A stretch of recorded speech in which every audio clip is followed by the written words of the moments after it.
chegamos ao nosso último painel. Cadê aquele aí sim. E para encerrar e coroar esse dia de intenso debate e aprendizado, vamos trazer uma visão financeira sobre muito do que já discutimos hoje. Como a reforma impacta diretamente o resultado das empresas? EBITDA, indicadores e planejamento financeiro entram em jogo. Convidamos para compor este painel Marluce Azevedo, da BPC. Seja muito bem-vinda, Marluce, por favor. Bom dia, boa tarde. Boa noite, verdade. E Viviane Saraiva, da Cia Gems. Seja muito bem-vinda. Por favor, o palco é de vocês.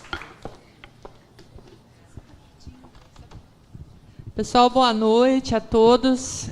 Estou muito feliz de estar aqui e também quero parabenizar todos, né, por ainda estarem aqui. Eu sei que está todo mundo esperando a festa do Eduardo, mas a gente vai aprender um pouquinho também, a gente vai discutir um pouquinho sobre contabilidade. Quero agradecer ao Eduardo, ao Bruno, essa oportunidade. E nós estamos com a nossa colega CFO, da Cia Gems, a Viviane Saraiva, que a gente vai conversar um pouquinho sobre como que o CFO qual o caminho que o CFO está percorrendo com essa evolução da reforma tributária, o que está acontecendo lá na empresa dela. Ela vai trazer os casos práticos, né? Fica à vontade, Viviane. Obrigada. Bom, boa noite já, né? A gente tem o desafio aí de manter o máximo de pessoas possíveis antes de fugirem para o happy hour.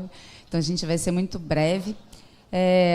Bom, diferente da maioria das pessoas que estão aqui hoje, eu não sou especialista em tax, então meu objetivo aqui é trazer um pouquinho para vocês, na verdade, da preocupação do CFO nesse momento, pelo menos as minhas preocupações, e acredito que muitos CFOs tenham as mesmas, e a esperança de que a Marluce possa nos ajudar e a esclarecer alguns pontos, né?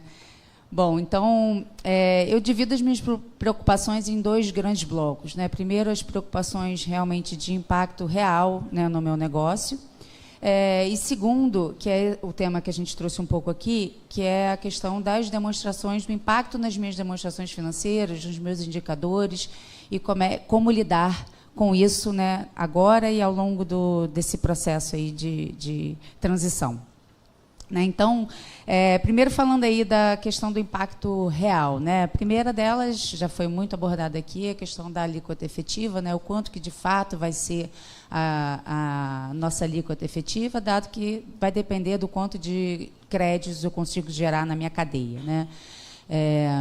Então, aí o fornecedor passa a ter, né, um outro papel, né, dentro do negócio, né? A gente deixa de ter uma decisão só de custo, qualidade, e passa a ter também, ele passa a ser uma decisão também tributária, né? No caso da Cia Gems, nós somos uma empresa prestadora de serviço, né? Para quem não conhece, nosso principal cliente é a Petrobras, nós temos hoje 6 PLSVs, uma empresa especializada em engenharia submarina. Então, a prestação de serviço, o principal custo é pessoal, então, em princípio, não tem crédito. Então, a gente tem uma expectativa aí de não ter uma diferença muito grande, né, em relação à alíquota efetiva da alíquota nominal, né, que me leva para a minha segunda preocupação principal, que é a questão do quanto que a gente consegue repassar, né, isso para o cliente. Depende muito do tipo do negócio, né? Tem para determinados setores isso é mais simples, para outros não, depende do que você tem contratualmente, né? No caso do setor de óleo e gás, por exemplo. Mas tem também uma questão de competitividade, né? Dependendo se você não se tornar competitivo ao passar esse impacto todo para o seu preço, no final você vai ter que absorver parte ou boa parte do impacto na sua margem, vai causar uma redução de fato de margem. A outra questão que eu trago de preocupação que foi amplamente abordada aqui, os impactos operacionais da implementação, né, de todas as mudanças sistêmicas que essa parte, eu não quero entrar, já foi amplamente abordada aqui, está todo mundo já falando, mas que, de fato, é uma coisa que a gente vem acompanhando e tentando se empenhar o máximo possível para estar o mais atualizado possível, né, com as assessorias adequadas, né, para estar se adaptando. E, por fim, a questão do split payment, né, que acaba trazendo aí também um impacto de... Não só os impactos que a gente já vai ter em relação à margem, né, para as empresas que tiverem, de fato, uma redução de fluxo de caixa, mas o próprio split payment acaba trazendo também uma questão de giro, né, porque você acaba tendo uma... Hoje, você consegue se aproveitar ali, né, de um caixa extra do imposto que você recebe cheio, né, até que você tenha o pagamento, e você acaba que não vai ter mais esse aproveitamento, você já recebe líquido, e dependendo do tamanho disso e dependendo do tamanho da empresa, isso pode significar, sim, um impacto relevante de capital de giro, e aí passa a ser um problema não só de resultado, né, mas um problema também de liquidez das empresas, que precisa ter atenção para isso. E falando do segundo bloco, que é a questão do impacto nas demonstrações financeiras, ainda tem esse assunto vem ainda sendo bastante discutido, né, de como é que os impactos dos impostos nas novas demonstrações financeiras durante a reforma e pós-reforma. Mas o fato é que o que antes era considerado resultado, muitas vezes vai ser considerado só item de balanço, então vai mudar, em princípio. O EBITDA que eu representava ontem não é mais o mesmo que eu vou apresentar agora. E não necessariamente para uma mudança de negócio, e sim para uma questão tributária. E aí, como é que eu vou informar isso aos meus stakeholders, né? Muitas vezes, no caso, por exemplo, da CGM, são empresas estrangeiras, os acionistas, né? Não só os stakeholders, quando eu falo, são os acionistas, né? Os investidores, os bancos, fornecedores, clientes, enfim. E muitas vezes, e é um assunto que a gente, né, vocês que são especialistas, já é complexo para eles, então para os estrangeiros é bem complexo. Então, como é que eu vou reportar isso? Né? Se eu vou precisar ter, aí vem para o meu segundo ponto, né, as próprias... Não só os principais indicadores, as demonstrações financeiras, que nível de detalhe que eu vou precisar ter, que tipo de nota explicativa adicional que eu vou precisar estar trabalhando. Será que eu vou precisar ter uma contabilidade paralela ali durante um tempo? Porque ainda tem a questão do tempo, né, de transição. Em cada ano eu vou ter ali impactos diferentes acontecendo no meu resultado. E eu vou estar sempre comparando, né?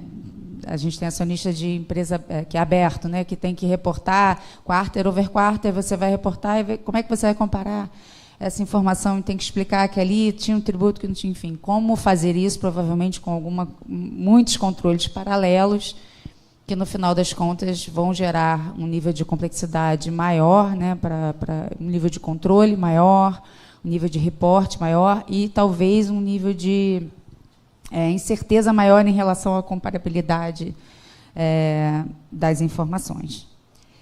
Falando um pouquinho só do que você quer... Não, pode falar. Falando um pouquinho só do o que a gente tem feito já, né, em relação à reforma tributária, né? Primeiro, a gente, obviamente, lá atrás já teve apoio externo, né? Então a gente contratou assessorias, Big Four, assessoria jurídica, consultorias especializadas.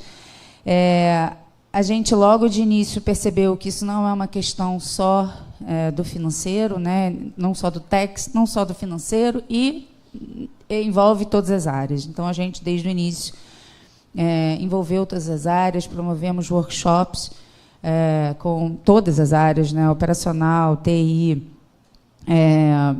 supply, todas as áreas, RH, tudo. Para que eles entendam e estejam envolvidos dentro do processo. A gente mapeou, a gente tem equipes multidisciplinares onde os processos de cada área estão sendo mapeados em relação ao impacto da reforma tributária, para que a gente possa adaptar esses processos, de todos estejam prontos para isso.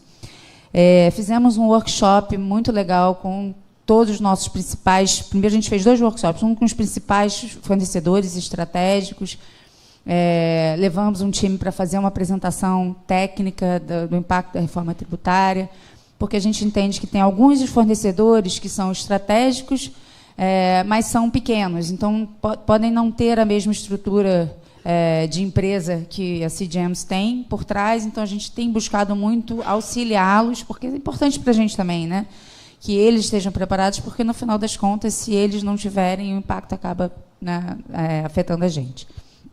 Então, fizemos isso, depois fizemos um workshop online para todos os nossos fornecedores, quem quisesse participar, e a gente vem mantendo ali um contato, muito no auxílio mesmo também dos nossos fornecedores a estarem cumprindo com todas as exigências, né?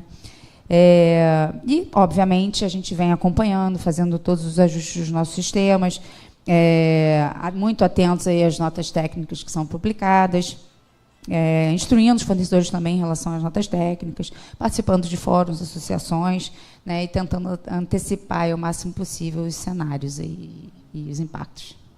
Muito bom, muito preparada, né? Foi uma grata surpresa saber como que a CGMs, né, ela já está numa evolução, né, já percorreu tantos caminhos para a reforma tributária.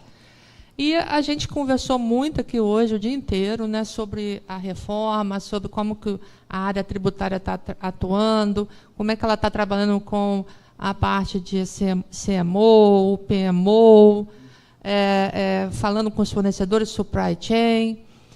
Só que eu não vi muito, pode ser uma falha minha de não ter prestado alguma atenção, sobre a contabilidade. Porque eu não sei se tem muitos contadores aqui, eu vejo alguns, né, porque eu conheço, né, mas como é um fórum tributário, devemos ter aqui poucos contadores, né? Temos mais advogados aqui. Então, eu quero falar um pouquinho sobre isso com vocês, porque é super importante, quando o CFO tem a preocupação com o EBITDA dele, por causa da reforma tributária, que ele vai ter que modificar o lançamento contábil, tem que modificar o plano de contas, ele tem que mudar lá a parametrização das entradas, no módulo de compras do RP dela.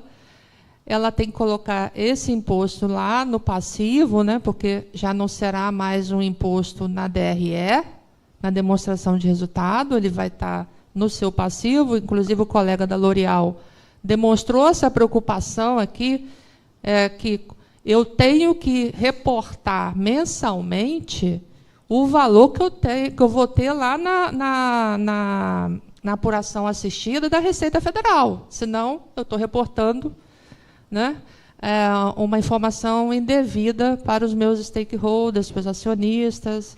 Então, isso é super importante a gente conversar sobre isso. E a conciliação contábil, quando eu falo de conciliação contábil, ela é uma atividade privativa da contabilidade, de contadores, né?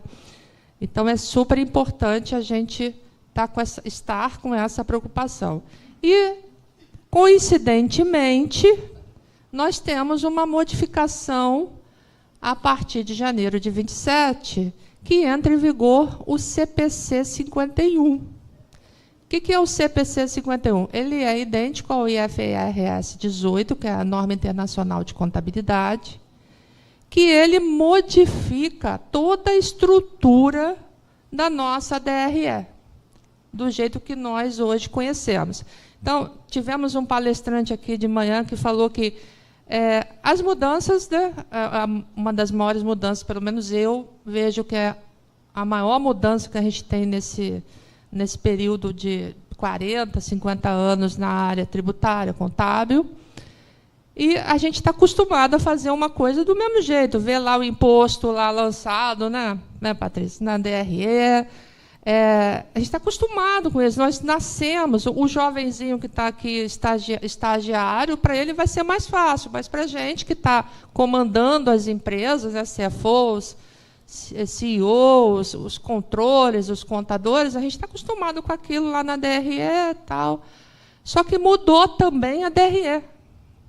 A partir de janeiro de 2027, que isso que é importante, a gente quer falar sobre isso, é um pouco assustador, porque nós temos tantas alterações, Temos uma alteração tributária fenomenal a partir de janeiro de 27, que eu tenho que estar preparado, mas eu não posso esquecer que eu tenho que mudar o meu plano de contas,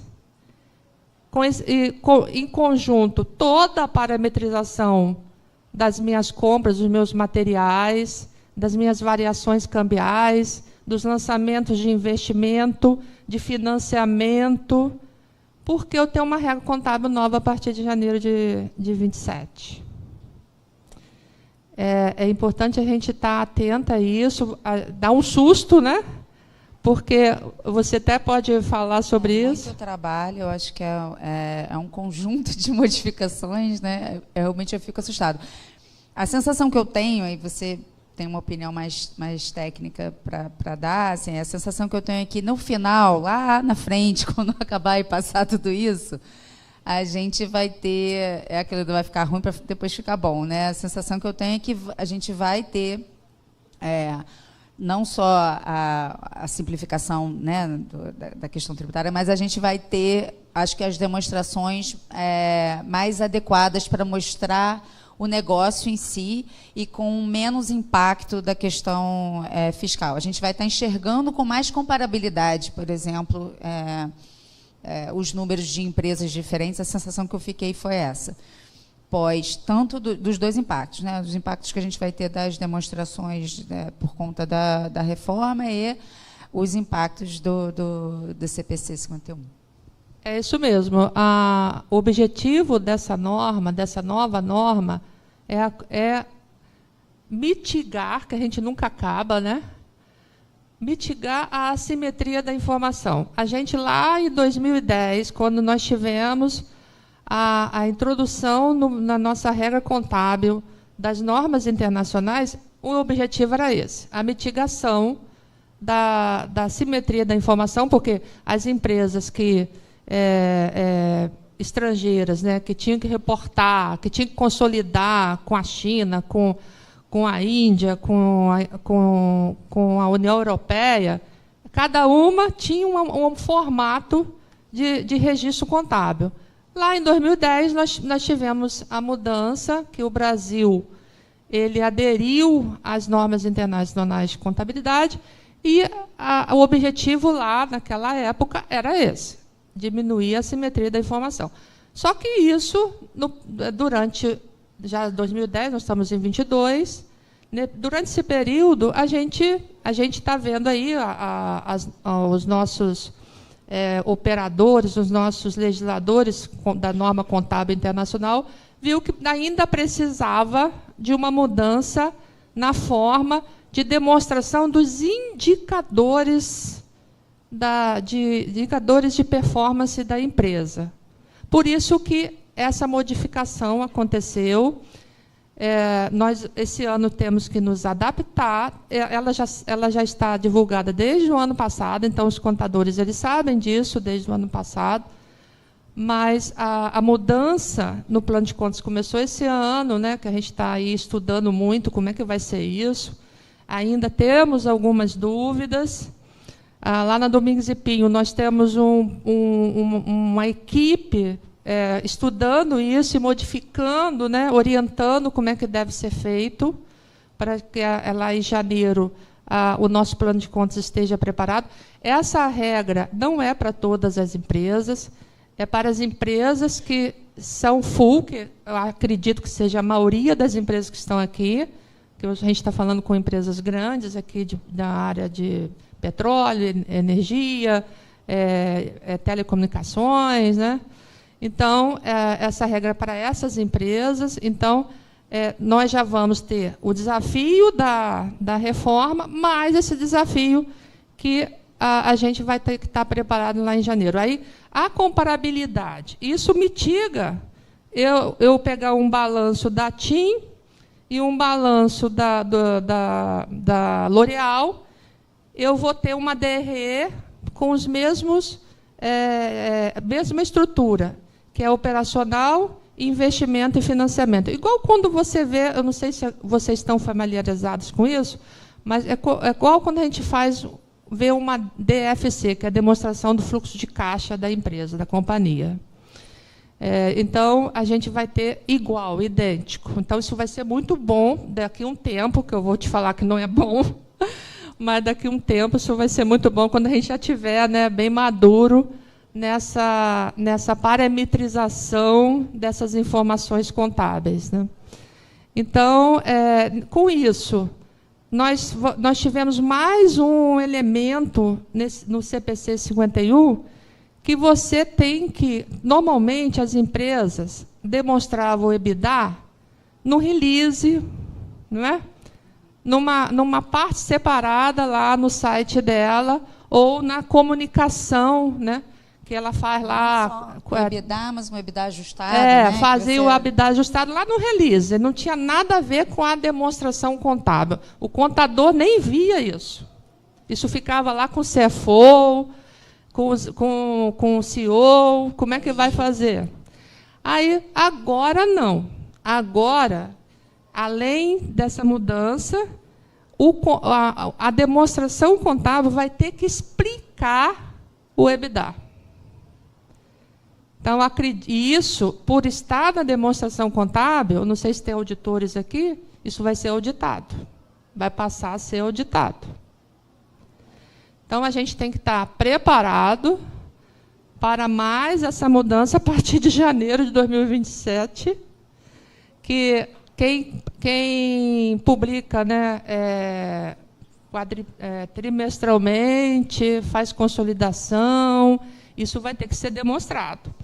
Todo ajuste, até do lucro ajustado, EBITDA ajustado, que ficava lá no release da companhia, lá na CVM, na SEC, vai ter que estar dentro da demonstração contábil. Então, é mais um custo, além do custo que a gente ouviu aqui, né, que a reforma tributária está trazendo para as companhias, né? Eu não me lembro o volume, mas era um valor absurdo de bilhões. Nós temos mais esse desafio, que nosso custo com a auditoria vai aumentar, nosso tempo, né, o nosso custo com alguma consultoria para nos ajudar a fazer esses cálculos também vai aumentar. Então, todo um trabalho que a gente tem que estar preparado. E temos que ter orçamento, né? Então, Viviane, quer falar mais alguma coisa? Não, acho que é só concluir, assim, acho que, resumindo, acho que essas mudanças, elas tiram o imposto um pouco da invisibilidade, né? Elas trazem uma exposição maior para o imposto, que torna-se mais estratégico, né? E aí, para o CFO, a área, eu acho que contábil e fiscal, principalmente a área tributária, né, acaba tendo, já é hoje estratégica, né, para determinados setores, eu acho que passa ainda a ser ainda mais estratégico, mas que no final acho que a gente vai ter uma transparência melhor em relação aos números, uma comparabilidade melhor. Ou seja, depois lá no final, eu acho que vai valer a pena, espero. Então, para concluir, né, que o pessoal, nosso tempo já acabou, nossa recomendação é que vocês busquem essas informações sobre essas alterações do CPC 51, que conversem com os seus contadores, que a maioria aqui é advogado. Tem muito trabalho para fazer em relação a essas informações, incluindo a reforma tributária, que é um desafio monstruoso, né, que não tem nem comparação. Então, é isso. Muito obrigada pela atenção de vocês e nos vemos em breve. Obrigada.